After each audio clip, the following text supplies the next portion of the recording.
Hey everybody, Steve Spohn here with Spohn Performance, and we're going to give you a video tour of our Pro Series rear drag race sway bar for the 2010 and newer Chevrolet Camaro. Our drag race rear sway bar, anti-roll bar, is pretty much made for high horsepower drag racing applications. It eliminates torque steer and body roll at launch. So when you launch the car, front end's going to come up perfectly straight, both front tires will be even, and it's going to evenly distribute all the weight transfer 50-50 to both rear tires. It's a huge improvement in traction and really eliminates the wheel hop on these applications. Our Pro Series bar is 1.25 inch diameter, 32 millimeters, and this is a solid sway bar. It's made out of solid 4140 spring grade chromoly. It is hot formed and coined as one piece, and after forming, the sway bar goes through a heat treat process to lock the shape into place. So you have an extremely stiff sway bar that pretty much has zero shape alteration under load. It's a very strong setup. The sway bar does have 3 end link attachments, which I'll show you, so you can adjust your roll stiffness, as well as the adjustable extreme duty spherical rod ended end links, where you can adjust the length of the passenger side rear to set your preload. That keeps the car leaving perfectly straight. No need to use an airbag or anything like that. This sway bar is the ticket for high horsepower launches. It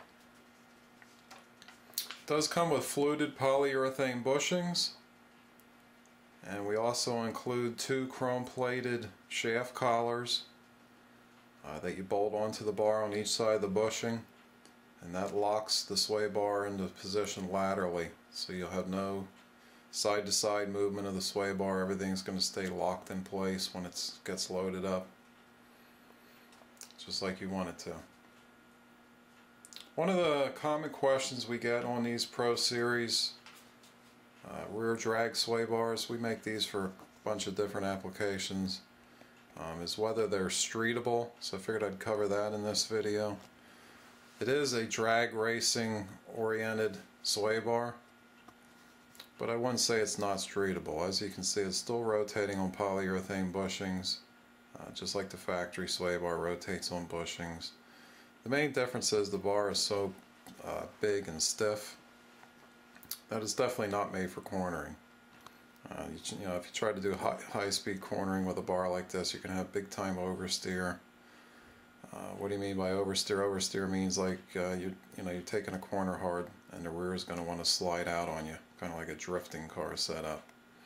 But if it's a car that you mainly have set up for drag racing, but you say, I also like to take it to cruise nights and stuff like that. Sure, I mean it's not a weld-in bar. It's perfectly fine to drive on the street. Just understand that you're not going to be going and carving any canyons up with it. We're showing you the bright red powder coated, and we also have it available powder coated in gloss black. So I'll come in here and just try to give you a little closer up view of everything. As I said, you have your 3 end link attachment points. It's just another feature. Every car is a little bit different. You can find your sweet spot, how stiff you want the bar. And we've got our extreme duty spherical rod ended end links. Because the end links are so short on these cars, we can't use a hex adjuster between the 2 rod ends like on a lot of our other applications. Makes it a little easier for adjusting. With that setup, you can just unlock your 2 jam nuts and turn the adjuster on the car. But for the 2010 up Camaro, just because we got to work with what the factory gave us to work with, what you have is a male-female rod end setup. So you would have to unmount one end of the end link and then turn the female end link up or down to adjust your length there when you're setting your preload. Then just lock your jan nut back up and stick your bolt back in. It's pretty easy to do on these cars. It's very easy access, so it's not a major issue. They are Teflon Teflon line chromoly rod ends, so they stay pretty nice and quiet, you know, even if you do still drive your car on the street. As you can see, all the new mounting hardware is included. All the bolts, lock nuts. We got chromoly safety washers, as you can see, on each side of the rod end. That gives the rod end the room it needs to articulate without making any noise. And of course you have the safety feature. If something would ever pull through on the rod end, you're not going to lose everything. Everything will still stay connected. So it has a performance function and a safety function as well.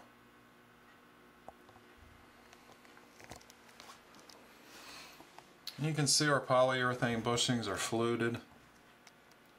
See all them grooves in there.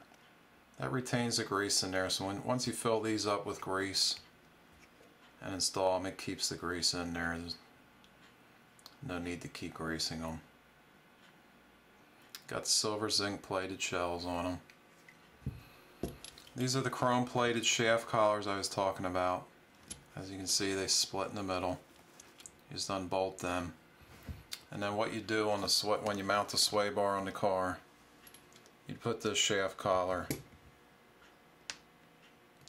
like that. It would be tight against the bushing. That keeps the sway bar from moving side to side.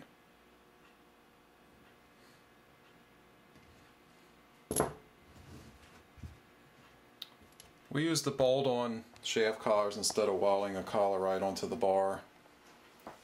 Again, just because every car is a little bit different.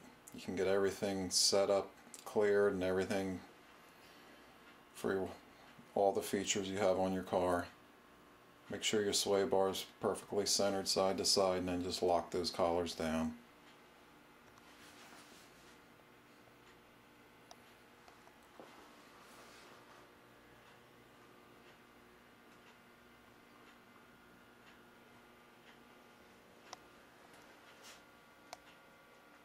So now we'll head out into the shop and I'll show you what this thing looks like mounted up on the car.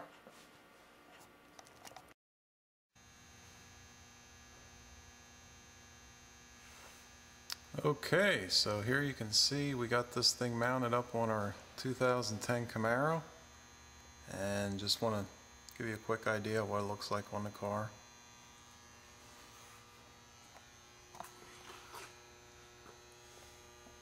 As you can see, those are our extreme duty spherical end links that come with the bar. They'll mount to aftermarket lower control arms or factory lower control arms. They're a direct bolt in. All mounting hardware is included. No drilling or modifications are required. They're direct bolt in fitment. You can see our 3 end link mounting attachments on the sway bar coin. Currently have it in the center hole. Basically on this bar it's going to give you stiff, stiffer, and really stiff. We currently have it on the stiffer setting. Here you can see the fluted polyurethane bushings, silver zinc plated bushing shell, and the chrome plated 2-piece clamp-on collar that locks the bar in laterally. It also comes with longer grade 10.9 mounting bolts to bolt the bushing to the rear cradle.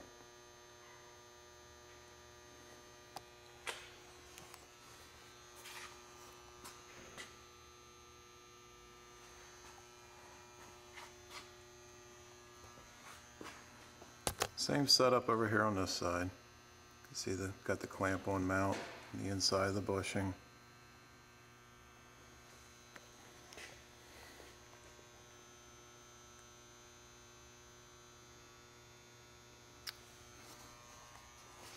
So what you want to do is center your bar side to side and lock those clamps in place. That locks the bar into position.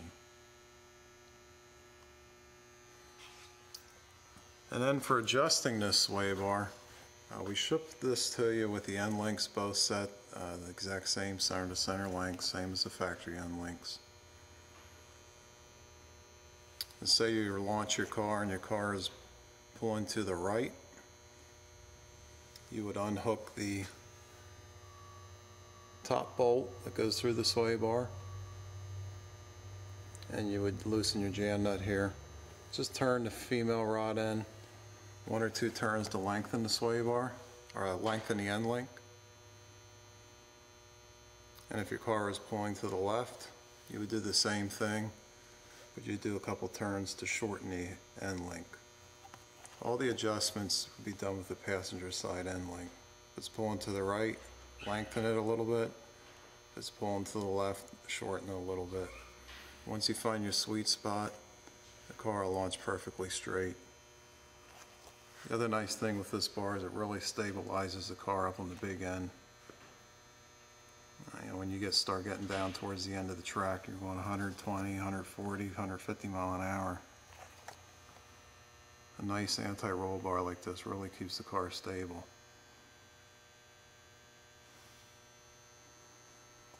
So that's what it looks like mounted on the car. If you have any questions, feel free to contact us. Thanks for watching our video. I'm Steve Spohn, and I'll see you at the track.